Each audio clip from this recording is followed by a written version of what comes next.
Hello and welcome back to my channel. हम लोग जो है फॉर्म्स ऑफ प्रोज पढ़ रहे हैं। प्रोज के बारे में हमने पढ़ा। अब जो प्रोज की दो फॉर्म हमने पढ़ी थी, फिक्शनल और नॉन फिक्शनल। आज जो है हम फिक्शनल में जो है एक शॉर्ट स्टोरी। फिक्शनल की जो एक फॉर्म होती है शॉर्ट स्टोरी, हम उसके बारे में पढ़ेंगे। शॉर्ट स्टोरी क्या होती है, तो चलिए फिर स्टार्ट करते हैं। A short story is a work of pros fiction that can usually be read in a single setting and focuses on a single event or sequence of related events with the aim of evoking a single effect or mood। यानी कि जो short story होती है वो क्या है, वो pros का एक ऐसा वर्क है, प्रोज के भी फिक्शन का, यानी कि फिक्शन का वो एक ऐसा वर्क है जो यूजुअली बी रीड पढ़ा जा सकता है इन ए सिंगल सेटिंग, एक सिंगल सेटिंग में, एक जगह बैठकर आप उसको पढ़ सकते हो।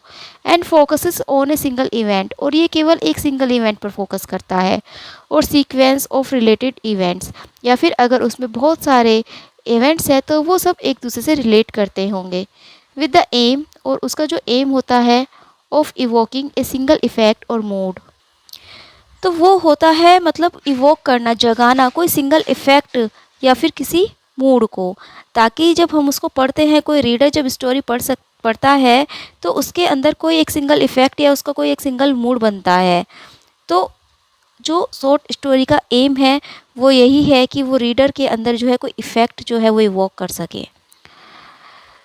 Short stories are one of the most ancient form of literature.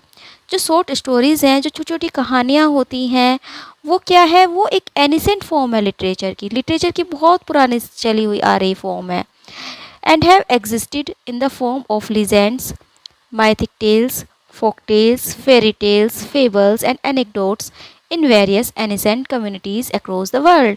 और वो एग्जिस्ट करती है किन किन फॉर्म में, लीजेंड्स में, यानी कि हम जब किसी लीजेंड की कहानी सुनते हैं, जैसे कि बच्चों को कहानियाँ सुनाई जाती हैं। मान लीजिए लीजेंड्स, श्री रामचंद्र के बारे में हम कहानी सुना रहे हैं, श्री कृष्ण जी के बारे में हम कहानी सुना रहे हैं।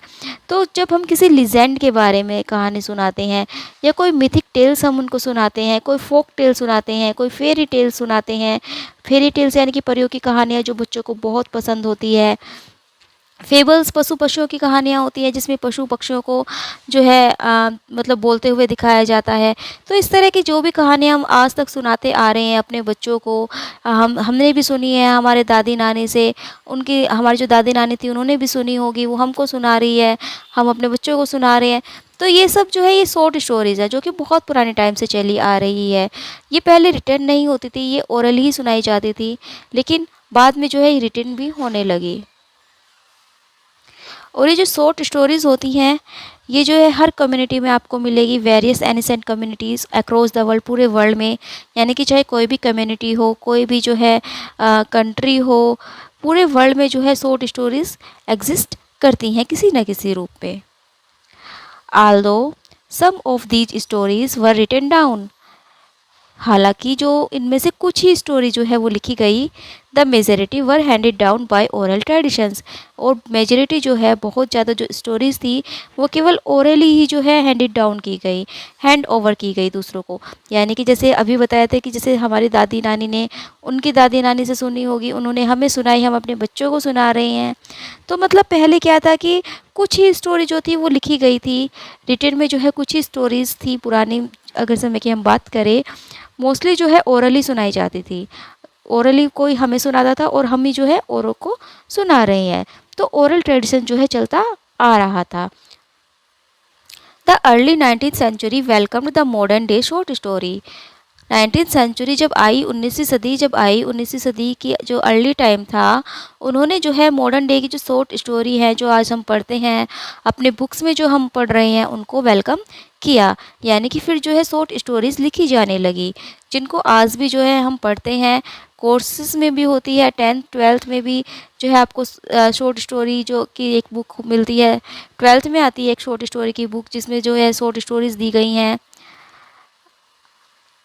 अब देखते हैं कि एलिमेंट्स क्या क्या हैं शॉर्ट स्टोरी के।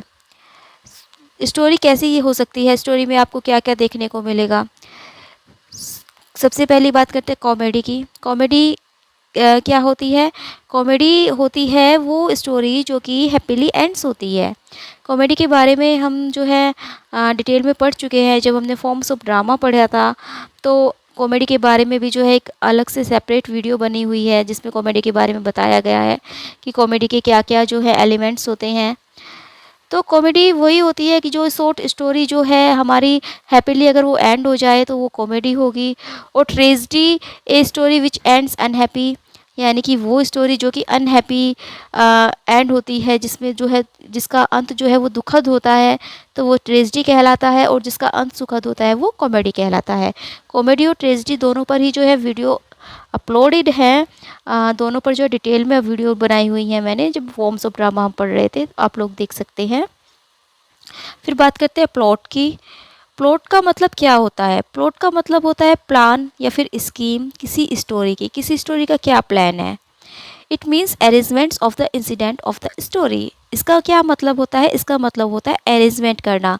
किसका? इंसिडेंट्स का, ऑफ द स्टोरी। स्टोरी में जो इंसिडेंट्स हो रहे हैं, स्टोरी में जो घटनाएं हो रही हैं, उनको कैसे अरेंजमेंट करना है, कैसे प्लॉट बनाना है, तो ये जो है ये प्लॉट कहलाता है। उनको एक तरह से अरेंजमेंट करना। फिर action. The incident of the story put together are called action of the story. जो स्टोरी के इंसिडेंट हैं, जो स्टोरी की घटनाएं हैं, उनको जो है एक साथ रखना स्टोरी का एक्शन कहलाता है। यानी कि जब हम सारे इवेंट्स को, सारे इंसिडेंट्स को एक साथ रखेंगे, एक साथ का मतलब कि ये नहीं कि एक ही जगह सारे इंसिडेंट आ गए, उनको जो क्रम में हम रखेंगे तो वो जो है स्टोरी का एक्शन कहलाएगा। फिर बात करते हैं कैरेक्टराइजेशन की। कैरेक्टराइजेशन क्या होता है? कैरेक्टराइजेशन यानी कि चरित्रीकरण करना। किसी भी कैरेक्टर का जो है कैरेक्टराइजेशन ऑथर कैसे करते हैं? Those who take part in the action of the story, वे लोग जो कि भाग लेते हैं in the action of the story, story के एक्शन में, आर कॉल्ड कैरेक्टर्स, उन्हें हम कैरेक्टर्स कहते हैं। तो कैरेक्टर्स कौन है? जो कि स्टोरी में टेक पार्ट लेते हैं। They may be man and women. वो कौन कौन हो सकते हैं? हमारे जो कैरेक्टर्स हैं वो कौन कौन हो सकते हैं? हम किस किस को कैरेक्टर ले सकते हैं? तो वो जो मैन भी हो सकता है, वुमेन भी हो सकता है, बर्ड्स भी हो सकते हैं, एनिमल्स भी हो सकते हैं, या फिर सुपर नेचुरल बींग्स हो सकती है। तो मतलब वो कोई भी हो सकता है। जो मैन और वुमेन है उनके ऊपर मतलब वो तो कॉमन सी बात है, लेकिन जो है जो फेबल्स होती है जिसमें जो है पशु पक्षियों को बोलते हुए दिखाया जाता है, उनकी कहानियाँ बताई जाती है, तो वो जो है बर्ड्स और एनिमल्स की हो गई। और सुपर नेचुरल बींग्स लाइक मतलब जिसमें एक तरह से घोस्ट वगैरह दिखाए जाते हैं, या फिर गॉड दिखाए जाते हैं, डेमन्स दिखाए जाते हैं, डेविल्स दिखाए जाते हैं, तो ये सब जो है सुपर नेचुरल बींग्स होगी। The writer give each character qualities peculiar to it.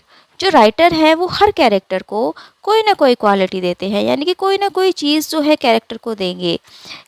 Her character का जो है अपना एक इम्पोर्टेंट रोल होता है स्टोरी में। किसी भी कैरेक्टर का क्या रोल है, उसको कैसे दिखना है, वो सब जो है ऑथर डिसाइड करते हैं। और यही जो एक्ट है ऑथर का, ये कैरेक्टराइजेशन कहलाता है। यानी कि वो किसी भी कैरेक्टर को किस तरह का दिखाएंगे, यही कैरेक्टराइजेशन है। वो उसका चरित्रीकरण कैसे करते हैं, वो उसको अच्छा दिखाते हैं या उसको बुरा दिखाते हैं। फिर बात करते हैं डायलॉग की। The characters do not only act but also talk. तो जो हमारे कैरेक्टर्स हैं वो केवल बातें ही नहीं करते, वो केवल एक्ट ही नहीं करते, बल्कि वो बातें भी करते हैं। यानी कि ऐसा नहीं है कि वो सिर्फ एक्ट ही किए जा रहे हैं, वो बातें ही नहीं कर रहे हैं, वो आपस में जो है कन्वर्सन भी करते हैं, आपस में वो बातें भी करते हैं। टॉक और conversation is known as dialogue. जो उनकी बातें हैं या उनके जो कन्वर्सेशन है उसको हम डायलॉग कहते हैं। यानी कि वो जो आपस में बातें कर रहे हैं एक दूसरे से, वो डायलॉग कहलाए जाएंगे। तो डायलॉग भी जो है शॉर्ट स्टोरी में होते हैं। सेटिंग्स। अब सेटिंग्स की बात करते हैं। सेटिंग्स का क्या मतलब है? It means the surroundings in which the characters act and talk. इसका मतलब वो सराउंडिंग्स है, हमारे चारों तरफ का वो वातावरण जिसमें कोई कैरेक्टर एक्ट करता है या फिर बातें करता है। That is the surroundings in which the action of the story takes place। यानी कि वो सराउंडिंग जिसमें कि स्टोरी का एक्शन घटित होता है, स्टोरी का एक्शन जो है टेक प्लेस करता है, कहाँ पर जो है स्टोरी का एक्शन हो रहा है, वो सब जो है सेटिंग्स कहलाता है। यानी कि कैसे वो हमें प्लेस लेना है, किस तरह का हमें जो है जगह लेनी है, किस तरह की जो है वातावरण होना चाहिए, बैकग्राउंड म्यूजिक क्या होना चाहिए, ये सब सेटिंग्स होती है। सेटिंग इंक्लूड्स द टाइम, मतलब सेटिंग में क्या इंक्लूड होता है कि क्या टाइम होना चाहिए, क्या प्लेस है, वेदर कैसा है, कस्टम्स कैसी है, ऑक्यूपेशंस क्या है कैरेक्टर का, ये सब जो है सेटिंग में इन्वॉल्व होते हैं। मतलब ये होता है कि अगर हम लोग कोई 18 सेंचुरी की स्टोरी दिखा रहे हैं तो हमारा जो टाइम है वो वहीं पर सेट होना चाहिए, हमारी जो सेटिंग है उसी टाइम में होनी चाहिए। ऐसा नहीं है कि हम जो है मतलब स्टोरी दिखा रहे हैं 17th 18th सेंचुरी की और उसमें जो है हम दिखा रहे हैं 20th सेंचुरी में चलने वाली गाड़ियाँ, एरोप्लेन, मतलब ये सब दिखा रहे हैं जो कि मतलब 17th और 18th सेंचुरी में नहीं था, वो चीज़ें हम वहाँ पर दिखा रहे हैं। तो ऐसा नहीं होना चाहिए। प्लेस क्या है, हम कौन सी प्लेस की स्टोरी दिखा रहे हैं। मान लीजिए हम दिखा रहे हैं कि जहाँ पर बहुत सारे बीच है, लेकिन जो हम प्लेस कुछ और ले लेते हैं जहाँ पर कि सब समुद्र का नामो निशान नहीं है, तो ऐसा भी नहीं होना चाहिए। वेदर कैसा है, जो जो हम सेट कर रहे हैं प्ले, उस टाइम कैसा वेदर है, कस्टम्स क्या क्या हैं, प्रथाएं क्या क्या हैं, ऑक्यूपेशंस क्या है कैरेक्टर्स के, तो ये सब जो है सेटिंग में डिसाइड होता है। इन सब को डिसाइड करना ही सेटिंग कहलाती है कि हम किसी भी स्टोरी की क्या सेटिंग रखेंगे। Local colour, when in a story the time, place, custom, etc are very much particularized, it is said to have local colors। जब किसी भी स्टोरी में जो टाइम होता है, जो प्लेस जगह होती है, कस्टम्स जो होती है, अगर उनको बहुत ज़्यादा पार्टिकुलराइज किया जाए, उनको बहुत ज़्यादा दिखाया जाए, उनके ऊपर ही जो स्टोरी बनाई जाए, मतलब जो स्टोरी बनी है उनमें उनका भी जो है इम्पोर्टेंट रोल हो, तो ये लोकल कलर कहलाता है। यानी कि अगर हम किसी विलेज की स्टोरी हम दिखा रहे हैं, कि कोई स्टोरी हम दिखा रहे हैं जो जिसमें कि मतलब विलेज में जो होती है, तो उसकी जो सेटिंग्स है वो विलेज ही होनी चाहिए और उसकी जो कस्टम्स है वो सब दिखाई जानी चाहिए, तो ये जो है लोकल कलर कहलाएगा, ये वहाँ का जो है लोकल कलर होगा। एक्सपोजिशन, एक्सपोजिशन क्या होता है, the mostly this mostly occurs in the beginning of the story. ये जो है ज़्यादातर आपको स्टोरी के शुरुआत पे देखने को मिलेगा। It explains the circumstance or situation from which the action take place। ये जो एक्सप्लेन करता है वो सर्कमस्टेंसेस या वो सिचुएशन जिसमें भी कोई एक्शन घटित होता है, यानी कि ये हमें पहले ही बता देगा कि स्टोरी में क्या घटना हमें दिखाई जाएगी, किसके बारे में ये स्टोरी हमें बताई जाएगी, इसका जो थीम है वो क्या है, क्या मैसेज जो है स्टोरी कन्वे करना चाहती है। तो एक्सपोजिशन जो है स्टोरी के स्टार्ट में ही हो जाता है। डेवलपमेंट, फिर डेवलपमेंट होता है, this forms the principal body of a story. ये जो डेवलपमेंट है ये किसी भी स्टोरी की प्रिंसिपल बॉडी को फॉर्म करता है, प्रिंसिपल बॉडी को बनाता है। Development means the growth of the action. Development का मतलब क्या होता है, किसी भी एक्शन का ग्रोथ होना। मान लीजिए ये स्टोरी है, सबसे स्टार्टिंग में जो है प्लॉट होता है, हमारा जो प्लॉट है वो किस तरह आगे बढ़ता है। जैसे हमारी स्टोरी स्टार्ट होती है, शुरू में हमें एक्सपोजिशन देखने को मिलता है, फिर जो हमारा एक्शन है ये इसमें डेवलपमेंट होता है, यानी कि ये आगे की ओर बढ़ता चला जाता है। उसके बाद आता है कन्फ्लिक्ट। कन्फ्लिक्ट का मतलब होता है संघर्ष, स्ट्रगल और क्लैश। इंग्लिश में मतलब स्ट्रगल कह सकते हैं हम इसको, या क्लैश कह सकते हैं। और इट में अक्वर बिटवीन टू पर्सन्स और टू पार्टीज और इन द माइंड। ये किस किस के बीच में होता है, आपको जो संघर्ष देखने को मिलेगा वो किस किस के बीच में देखने को मिलेगा, वो जो है दो लोगों के बीच में भी हो सकता है, या फिर ऐसा हो सकता है कि वो दो पार्टियों के बीच में हो, या फिर जो है किसी भी कैरेक्टर के माइंड में ही वो जो है कन्फ्लिक्ट चल रहा हो, माइंड में ही जो है अंदर ही अंदर वो संघर्ष कर रहा हो कि मुझे क्या करना चाहिए क्या नहीं करना चाहिए। जैसे हेमलेट एक ड्रामा है, उसमें टू बी और नॉट टू बी, यानी कि मैं ज़िंदा रहूं या मर जाऊं, मतलब एक अंदर ही कन्फ्लिक्ट चलता रहता है कि हमें क्या करना चाहिए, ये जो हमने किया वो सही है या नहीं है। तो ये कन्फ्लिक्ट कहलाता है। और ये भी दो टाइप्स का होता है, एक एक्सटर्नल और इंटरनल। एक्सटर्नल जो बाहरी कन्फ्लिक्ट हो, एक तरह से बाहरी जो संघर्ष जो हमें देखने को मिलेगा, जो दो लोगों के बीच में हो सकता है, दो पार्टियों के बीच में हो सकता है, या फिर दो प्रिंसिपल्स दो सिद्धांतों के बीच में हो सकता है। तो ये हमें बाहर देखने को मिलेगा, जिसमें दोनों लोग जो है एक दूसरे से आर्ग्यूमेंट्स कर सकते हैं, एक दूसरे से लड़ सकते हैं, फाइटिंग कर सकते हैं। तो ये उनका एक्सटर्नल कन्फ्लिक्ट हुआ। लेकिन इंटरनल कन्फ्लिक्ट जो होता है वो किसी भी कैरेक्टर के माइंड में चलता है।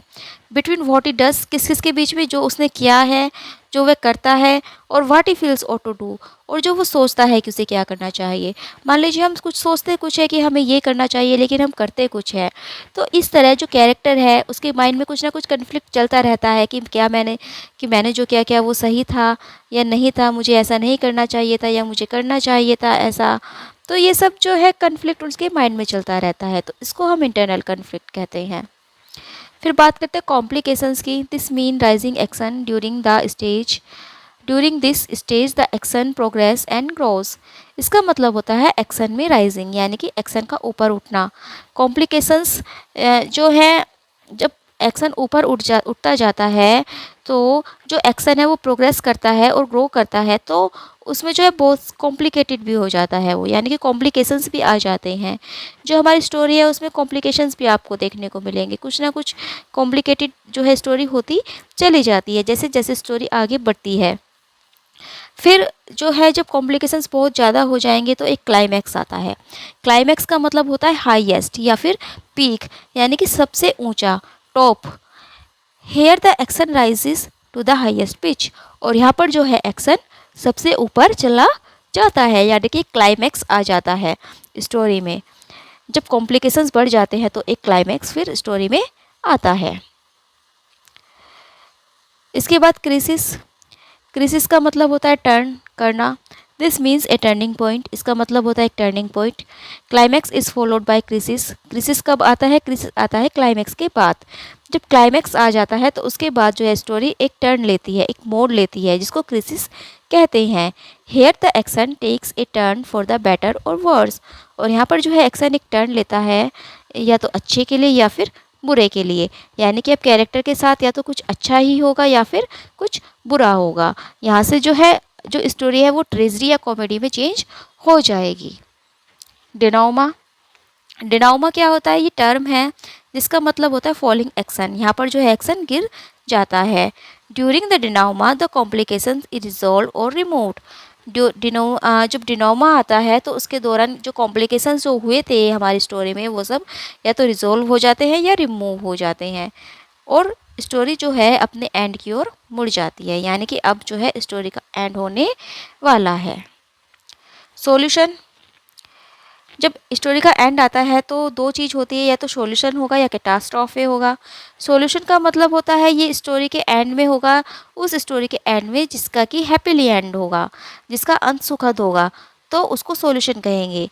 It decides the fate of the character favourably. इसमें जो है जो अगर स्टोरी का एंड अच्छा हो रहा है, यानी कि जितनी भी प्रॉब्लम्स थी सब सॉल्व हो गई, तो ये सॉल्यूशन कहलाएगी, और ये जो है कैरेक्टर के, जो हमारा मेन कैरेक्टर है उसके फेवर में जो है डिसाइड करेगा, यानी कि जो स्टोरी का एंड होगा वो कैरेक्टर के फेवर में होगा, तो ये सॉल्यूशन कहलाएगा। और कैटास्ट्रॉफे जो जिस कहानी का अंत दुखद होता है, अनहैप्पीली जो ख़त्म होती है, और जिसमें जो एंड है वो कैरेक्टर के फेवर में नहीं होता, तो वो जो है कैटास्ट्रॉफे कहलाती है। यानी कि अगर कहानी का अंत सुखद है तो सॉल्यूशन, यानी कि हमारी सारी प्रॉब्लम सॉल्व हो जाती है एंड में आकर, और अगर नहीं है तो वो कैटास्ट्रॉफे कहलाएगा। फिर देखते हैं टाइप्स ऑफ कैरेक्टर। हमने कैरेक्टराइजेशन पढ़ा था, हमने पढ़ा था कि जो कैरेक्टर्स हैं उनका इम्पोर्टेंट रोल होता है। अ सेंट्रल कैरेक्टर और main character is an essential element in a short story. जो सेंट्रल कैरेक्टर है या फिर जो मेन कैरेक्टर है, जो स्टोरी का एक तरह से प्रोटोगनिस्ट होता है, वो क्या है? वो जो है एक इसेंशियल एलिमेंट्स होता है, किसी भी शॉर्ट स्टोरी का सबसे ज़रूरी एलिमेंट होता है। Most short stories are also include one or two secondary characters. जो बहुत से शॉर्ट स्टोरीज़ हैं उसमें एक या दो आपको सेकेंडरी कैरेक्टर भी देखने को मिलेंगे, यानी कि जो हमारे मेन कैरेक्टर हैं उनके वो फ्रेंड हो सकते हैं, रिलेटिव हो सकते हैं, उनके मतलब उनको एक तरह से उनके वेल विशर भी हो सकते हैं। तो ये जो है सेकेंडरी कैरेक्टर भी आपको देखने को मिल सकते हैं स्टोरीज़ में, एक या दो सेकेंडरी कैरेक्टर। अब कैरेक्टर कितने प्रकार के होते हैं? सबसे पहले बात करते हैं हम प्रोटैगोनिस्ट की। प्रोटैगोनिस्ट जो है ये लीड कैरेक्टर होते हैं, सेंट्रल कैरेक्टर ये कहे जाते हैं किसी भी स्टोरी के। ये हीरो होते हैं, नायक होते हैं, जिनके इर्द गिर्द जो है स्टोरी घूमती है। ही और शी, यानी कि वो लेडी भी हो सकती है, वो मैन भी हो सकता है, वो ही भी हो सकता है और शी भी हो सकता है। हमारा जो मेन कैरेक्टर है। मेक्स द इम्पोर्टेंट चॉइस, उन्हें जो है स्टोरी में, कहानी में जो है कोई कुछ चूज़ करना पड़ता है, कोई जो इम्पोर्टेंट चॉइस उन्हें करनी पड़ती है। And suffers the consequences of those decision, और फिर ऐसा भी हो सकता है कि उन्होंने जो डिसीज़न लिए थे उनसे उनको सफ़र करना पड़े, यानी कि जो उन्हें जो है कुछ ना कुछ डिसाइड करना पड़ता है, कोई जो है चॉइस उन्हें लेनी पड़ती है, कुछ अपने जो है कुछ मतलब कुछ ना कुछ उन्हें डिसाइड करना ही पड़ता है। और ऐसा भी हो सकता है कि उन्होंने जो डिसाइड किया है, उन्होंने जो निर्णय लिया है, उससे उनको स्ट्रगल भी करना पड़े, सफ़र भी करना पड़े। The main character who drives the plot, जो मेन कैरेक्टर होते हैं वो प्लॉट को ड्राइव करते हैं, वो ही प्लॉट को जो है आगे लेकर जाते हैं। And faces the most important challenges, और उन्हें ही सबसे ज़्यादा चैलेंजेस का सामना करना पड़ता है, यानी कि जो हमारे मेन कैरेक्टर हैं उनके सामने ही सबसे ज़्यादा प्रॉब्लम्स आती है, उन्हें ही सबसे ज़्यादा प्रॉब्लम्स को फेस करना पड़ता है। फिर बात करते हैं एंटागोनिस्ट की। एंटागोनिस्ट प्रोटोगोनिस्ट का जो है अपोजिट, यानी कि जो स्टोरी का जो विलन होगा, जो स्टोरी में जो खलनायक होगा, वो एंटागोनिस्ट कहलाता है। और ये जो एंटागोनिस्ट है, ये जो है थ्रू आउट द स्टोरी, मतलब ये पूरी स्टोरी में जो हमारा मेन कैरेक्टर है उसको किसी ना किसी तरीके से ये तंग करेगा, उसको जो है ये डराएगा, किसी ना किसी तरह से ये उसको परेशान करेगा, उसकी लाइफ में ये प्रॉब्लम क्रिएट करेगा, तो ये एंटागोनिस्ट कहलाता है। फिर बात करते हैं राउंड की। राउंड कैरेक्टर क्या होते हैं? राउंड कैरेक्टर एक ऐसे कैरेक्टर होते हैं जिसकी पर्सनैलिटी बहुत ही कॉम्प्लेक्स होती है। They are in Anly cruel और ओवर्टली काइंड, वो या तो बहुत ज़्यादा क्रूएल हो जाएंगे या फिर बहुत ही ज़्यादा दयालु हो जाएंगे, यानी कि वो कभी भी कुछ भी हो सकते हैं। वो सिचुएशन के अकॉर्डिंग जो है, कभी आप दिखाई देगा कि बहुत ज़्यादा क्रूर वो हो गए हैं, कभी लगेगा कि ये तो बहुत ज़्यादा स्वीट है, बहुत ज़्यादा अच्छे बन जाते हैं। मतलब वो जो है इरेटिकली बिहेव करते हैं, आश्चर्यजनक बिहेव करते हैं, rather then in predictably pattern. आप उसके बारे में प्रेडिक्ट ही नहीं कर सकते कि ये क्या करेगा। मतलब कब ऐसा होता है ना कि हमें पता है कि जो हमारा प्रोटोगोनिस्ट है वो अच्छा ही काम करेगा, और जो एंटागोनिस्ट है वो कुछ ना कुछ बुरा ही काम करेगा, वो कोई ना कोई प्रॉब्लम क्रिएट करेगा ही करेगा हमारे प्रोटोगोनिस्ट के लिए। लेकिन जो राउंड कैरेक्टर है उसके बारे में हम कोई प्रेडिक्ट नहीं कर सकते, वो कभी भी चेंज हो जाता है। स्टोरी में थ्रू आउट वो चेंज होता रहता है, कभी वो कुछ बन जाता है, कभी वो कुछ बन जाता है, कभी अच्छा बन जाता है, कभी बुरा बन जाता है, कभी प्रोटोगोनिस्ट के फेवर में काम करता है, कभी उसके अनफेवर में काम करता है। मतलब उसका कुछ पता ही नहीं चलता कि वो कर क्या रहा है। दे आर प्रोबेबली कन्फ्लिक्ट, वो जो है ज़्यादातर क्या है, कन्फ्लिक्ट रहता है, मतलब वो संघर्ष ही करता रहता है, कभी कुछ कभी कुछ। फिर बात करते हैं फ्लैट कैरेक्टर की। जो फ्लैट कैरेक्टर है वो इन्वर्स है राउंड कैरेक्टर का, यानी कि राउंड कैरेक्टर का जो है वो उल्टा है। It is evident how this characters are overtly kind or innately cruel, यानी कि हमें पता चल जाता है कि वो जो हमारा जो कैरेक्टर है वो या तो ज़्यादा ही काइंड होगा या फिर ज़्यादा ही क्रूएल होगा। When you think about a flat character, one trait comes to mind right away. जब भी आप किसी कैरेक्टर के बारे में सोचोगे, यानी कि जो हमारा फ्लैट कैरेक्टर है उसके बारे में अगर आप सोचते हो, तो कोई ना कोई ट्रेट आपके मन में आ ही जाएगा, मतलब कोई ना कोई इसकी क्वालिटी या कोई ना कोई इसकी वॉइस आपके मन में आ ही जाएगी कि हाँ भाई ये जो है या तो जो ज़्यादा ही क्रूएल है या फिर ज़्यादा ही ये स्वीट होगा। He is straight forward and clear, वो जो है स्ट्रेट फॉरवर्ड होता है और क्लियर होता है, यानी कि वो बिल्कुल क्लियर है, उसका जो कैरेक्टर वो क्लियर है, उसमें कोई भी सस्पेंस नहीं होता। He does not change through out story, और वो पूरी स्टोरी के दौरान कभी भी चेंज नहीं होता, वो जैसा स्टार्टिंग में था वैसा ही वो एंड में रहता है। डायनेमिक कैरेक्टर, जो डायनेमिक कैरेक्टर है वन डेट चेंज और grows over time in A meaningful वे। तो जो डायनेमिक कैरेक्टर है वो भी चेंज होता है, जैसे राउंड कैरेक्टर चेंज होते रहते हैं तो डायनेमिक कैरेक्टर भी चेंज होता है, लेकिन जो राउंड कैरेक्टर है वो तो through out the story change होते ही रहते हैं, कभी कुछ कभी कुछ। लेकिन जो डायनेमिक कैरेक्टर है वो जो है किसी मीनिंगफुल वे में चेंज होगा, और वो भी ओवर टाइम, यानी कि टाइम के अकॉर्डिंग, समय के साथ साथ। जैसे दिखाते हैं ना कि किसी इमेच्योर व्यक्ति को दिखाया, जिसको मतलब सब लोग परेशान कर रहे हैं, सब उसको बुली करते हैं, उसको परेशान करते हैं, उसको चिढ़ाते हैं, उसको दुखी करते हैं, कोई ना कोई उसके सामने प्रॉब्लम क्रिएट करते हैं, और वो बेचारा सीधा सा सहमा सहमा सा दिखाया जाता है। लेकिन धीरे धीरे जैसे जैसे स्टोरी आगे बढ़ती जाती है, दिखाया जाता है कि वो कैसे अपनी प्रॉब्लम्स को फेस करते हुए जो है आगे बढ़कर वो बहुत ही मैच्योर इंसान बन जाता है, जिसके सामने कोई अब कुछ नहीं कह सकता, जिसे कोई परेशान नहीं कर सकता। तो ये होता है डायनेमिक कैरेक्टर, जो कि मतलब मीनिंगफुल वे में चेंज होता है। दे हैव यूजली मैच्योर्ड और evolve in some way by the time they get to other side, यानी कि वो जो है यूजुअली मैच्योर हो जाते हैं, मतलब धीरे धीरे जो है उनमें मैच्योरिटी आती चली जाती है। तो इस तरह से जो है ये डायनेमिक कैरेक्टर कहलाते हैं। फिर स्टैटिक कैरेक्टर जो है पूरे टाइम जो है चेंज नहीं होता। ये जो है या तो कैरेक्टर का कोई फादर होगा, या फिर कैरेक्टर का कोई कोच होगा, कोई टीचर होगा, जो कि कैरेक्टर को समझाएगा, बताएगा, उसे मतलब सही रास्ता दिखाएगा। तो ये कभी भी जो है चेंज नहीं होता। इसके जो प्रिंसिपल्स होते हैं वो स्टार्टिंग से लेकर एंड तक बने ही रहते हैं। वो जो है इंटेलिजेंट भी हो सकते हैं, ऑब्रेसिव भी हो सकते हैं, एनलाइटिंग भी हो सकते हैं। और एक टर्म है पेरीफेरियल कैरेक्टर। जो पेरीफेरियल कैरेक्टर है ये भी जो है स्टैटिक कैरेक्टर को डिस्क्राइब करती है। इसको भी जो है स्टैटिक कैरेक्टर को डिस्क्राइब करने के लिए यूज़ किया जाता है। अब बात करते हैं थीम और स्टाइल की। जो हमारी स्टोरी है उसकी थीम कैसी होनी चाहिए, उसका स्टाइल क्या होना चाहिए।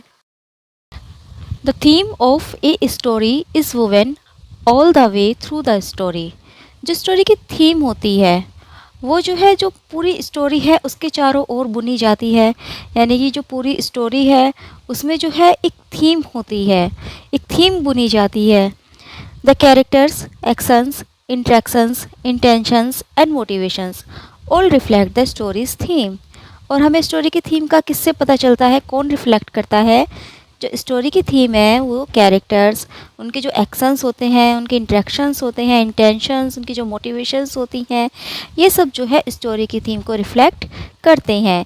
इससे हमें पता चलता है कि जो स्टोरी हम पढ़ रहे हैं उसकी क्या थीम है।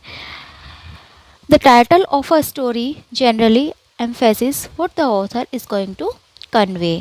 और जो स्टोरी का टाइटल होता है तो वो भी जो है कुछ ना कुछ हमें बता देता है कि ऑथर जो है क्या बताने वाले हैं इस स्टोरी में। तो वो भी जो है टाइटल भी जो है काफ़ी कुछ थीम के बारे में हमें बता देता है। To highlight the theme various figure of speech can be used.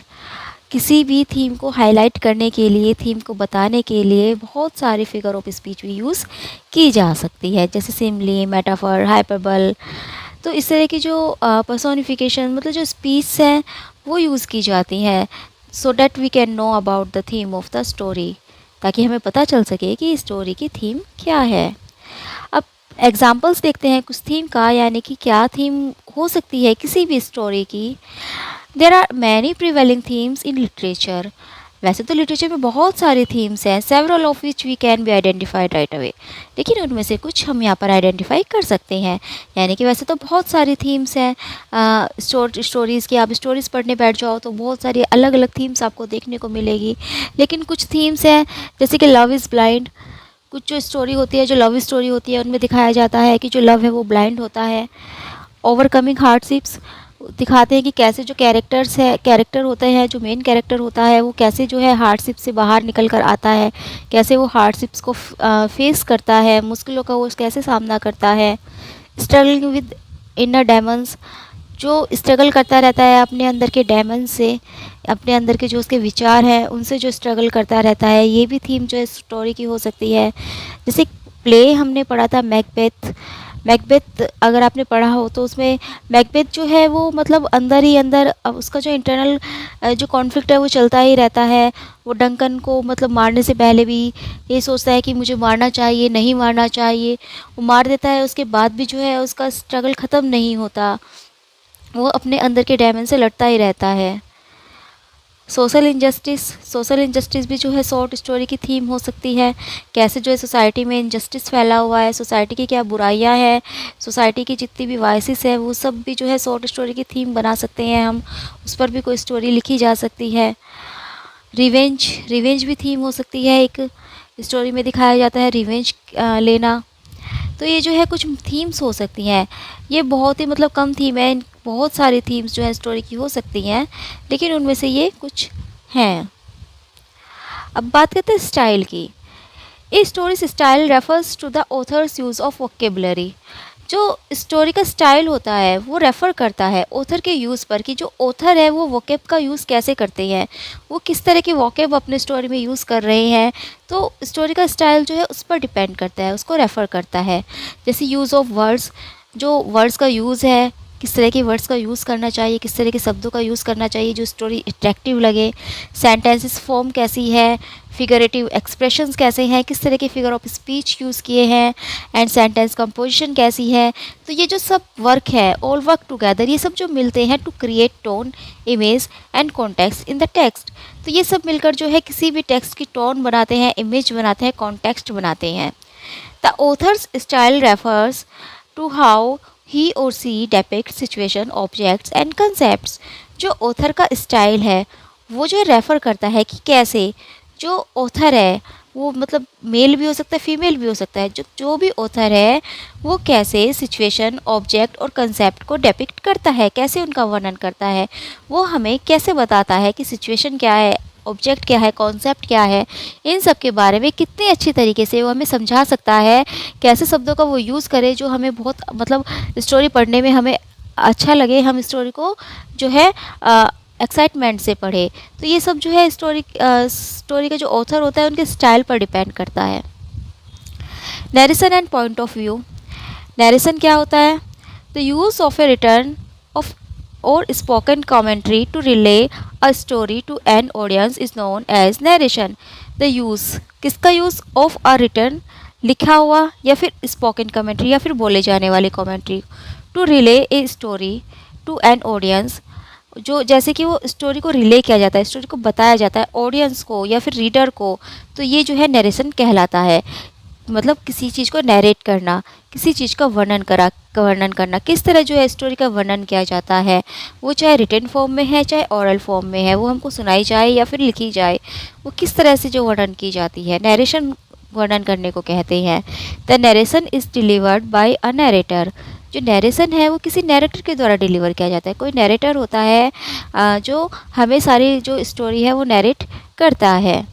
Who is a single individual or undefined literary voice created by the story's author. वो कौन हो सकता है? वो कोई सिंगल इंडिविजुअल भी हो सकता है, कोई सिंगल पर्सन हो सकता है, या फिर कोई लिटरेरी वॉइस हो सकती है जो कि स्टोरी के जो ऑथर है वो बनाते हैं to provide information to the reader, ताकि जो रीडर्स है वो उनको इन्फॉर्मेशन प्रोवाइड करा सके, specially about the plot. Specially किसके बारे में? प्लॉट के बारे में, कि कहानी का क्या प्लॉट है, कहानी में कैसे कैसे जो है प्लॉट आगे बढ़ता है, उन सबको जो नरेट करते हैं। तो वो कोई इंडिविजुअल बीइंग भी हो सकता है, या फिर कोई वॉइस क्रिएट, मतलब लिटरेरी वॉइस हो सकती है, और वो जो है रीडर को इन्फॉर्मेशन देती है कि अब ये हो रहा है, अब वो हो रहा है, या अब जो है हम वहाँ पर आते हैं, अब हम उसको देखते हैं। मतलब एक नरेशन होती है स्टोरी में। और पॉइंट ऑफ व्यू क्या होता है? पॉइंट ऑफ व्यू भी जो है नरेशन से रिलेटेड है। पॉइंट ऑफ व्यू का मतलब होता है उस पर्सपेक्टिव फॉर्म को कहते हैं जो कि नैरेटिव करता है, जो कि नरेट करता है स्टोरी को। Point of view comes in A variety of forms. Point of view भी जो है कई प्रकार के होते हैं, जैसे first person point of view, second person point of view, third person point of view. यानी कि किसके पॉइंट ऑफ व्यू से हम स्टोरी देख रहे हैं? जिसके पॉइंट ऑफ व्यू से स्टोरी देख रहे हैं वो फर्स्ट पर्सन है, सेकंड पर्सन है, या थर्ड पर्सन है। तो देखिए, जैसे फर्स्ट पर्सन का मतलब क्या होता है? In this point of view one of the character is narrating the story. इस अगर first person point of view है तो इसका मतलब है कि जो स्टोरी हम पढ़ रहे हैं उसका ही कोई कैरेक्टर स्टोरी को नरेट कर रहा है। The I sentence constructions which relies on first person pronouns usually reveal this. मतलब उसमें जो है आपको आई सेंटेंस कंस्ट्रक्शन मिलेंगे, जैसे कि मैंने ऐसा किया, मुझे ऐसा करना पड़ा, मैं वहाँ पर गया, मैंने वो देखा और मेरे साथ ये हुआ। तो मतलब इस तरह के जो है आई सेंटेंसेस फॉर्मेशन आपको मिलेगी उस अगर फर्स्ट पॉइंट ऑफ व्यू है स्टोरी का। The reader assumes that the character is closely linked to the plot. मतलब जो रीडर है वो एज्यूम कर लेते हैं, उनको जो है पता चल जाता है कि जो कैरेक्टर है जो स्टोरी नैरेट कर रहा है वो प्लॉट से कहीं ना कहीं लिंक है, क्लोजली लिंक है। और either he or C is the protagonist, या तो वो प्रोटोगोनिस्ट है, यानी कि कोई नायक या नायिका है वो इस स्टोरी की, जो हमें स्टोरी को नैरेट कर रही है, और someone close to the protagonist, या फिर कोई ऐसा व्यक्ति है जो कि प्रोटोगोनिस्ट के, जो कि उस स्टोरी के जो नायक है उसके बहुत ज़्यादा करीब है। यानी कि जो first person point of view है वो या तो कोई कैरेक्टर ही मतलब मेन कैरेक्टर होगा, या तो स्टोरी का वो जो है स्टोरी बताएगा, या फिर कोई एक ऐसा इंसान स्टोरी बताएगा जो कि उसके बहुत ही करीब हो, उसके बिल्कुल करीब हो। जो second person point of view किसे कहते हैं? ये एक स्ट्रक्चर होता है अराउंड द यू प्रोनाउन, जिसमें मतलब यू प्रोनाउन होता है। वो जो है तुम कह के बात करेगा कि तुमने ये देखा, तुमने ये सुना, तुम देख रहे हो, आप देख रहे हैं। Since the narrator is referring directly to the reader, क्योंकि इसमें जो है नरेटर वो जो है डायरेक्टली रीडर को रेफ़र करता है। Second person point of view allow you to draw the reader. जो second person point of view है वो आपको जो है अलाउ करेगा जो रीडर है वो इनटू द नरेशन, मतलब जो रीडर है वो खुद से जो है स्टोरी को पढ़े, खुद से जो है वो स्टोरी को फील करे, and make them feel like they are a part of the action, और उन्हें ऐसा लगे कि वो उस स्टोरी के एक्शन के पार्ट हैं। यानी कि जैसे वो आपसे बोलेगा कि आप लोग देख रहे हैं कि, या आप लोग सुन रहे हैं, आप लोग देख रहे हैं, तो मतलब वो इस तरह से बातें करेगा। Poems, speech, educational writing and convincing publication are all example of second person point of view. जैसे आपने किसी की स्पीच सुनी होगी तो उसमें वो यही बोलता रहता है कि आप लोगों के लिए मैं ये कर दूंगा, आप लोगों की, मतलब उसमें वो आप ही करता रहता है। और एजुकेशनल राइटिंग होती है, उसमें भी जो है मतलब यही यू का जो यूज़ ज़्यादा होता है।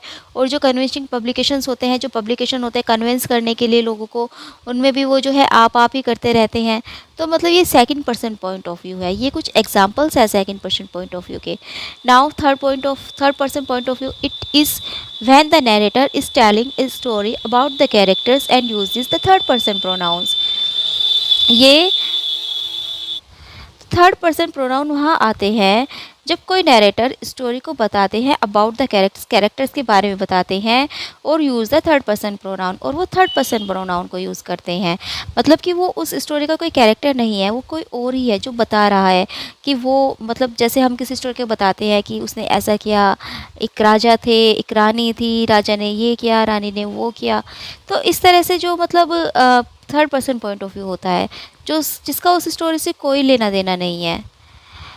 और इसके जो दो टाइप्स होते हैं, तो लिमिटेड होता है ये, the limited point of view funnels all actions into the perspective of a single character and the readers just see what the narrator sees। मतलब इसका जो पॉइंट ऑफ व्यू होगा वो लिमिटेड होगा। जो रीडर्स है वो केवल वही देखेंगे जो कि वो हमें बताएगा। हम केवल उतना ही जान पाएंगे जितना वो हमें बताएगा, उतना ही देख पाएंगे जितना वो हमें दिखाएगा। यानी कि वो कहेगा कि ये बाग है, ये गार्डन बगीचा है, तो हम लोग वही देख पाएंगे। और ये घर है, ये यहाँ पर बैठा हुआ है, तो मतलब जो वो बताएगा वो हम केवल उसे ही देख पाएंगे। और एक वो होता है ओमनी प्रजेंट। ओमनी प्रजेंट का मतलब होता है हर जगह पर जो प्रजेंट हो। ये जो ओमनी वर्ड है ये हमने वर्ड पावर में भी पढ़ा था। जो word power made easy Norman Lewis के हम सेशन कर रहे हैं उसमें भी आया था। ओमनी का मतलब होता है ऑल, यानी कि हर जगह। हमने वहाँ पर पढ़ा था ओमनीसेंट, यानी कि जिसे सब कुछ पता हो। तो ओमनी प्रजेंट यानी कि जो हर जगह पर प्रजेंट हो, हर जगह मौजूद हो। तो जो third person point of view होते हैं, जो third person point of view के जो नैरेटर होते हैं वो हर जगह पर मौजूद मिलते हैं आपको। The narrator understand and sees everything, वो सब कुछ समझते हैं, उन्हें सब कुछ पता है, वो सब कुछ देख सकते हैं। And can switch from one character's mind to another giving the omnipresent point of view a god like quality. यानी कि वो जो है अभी हमें किसी कैरेक्टर के बारे में बता रहे हैं तो फिर वो एकदम से जो है किसी दूसरे कैरेक्टर के बारे में बताने लगेंगे।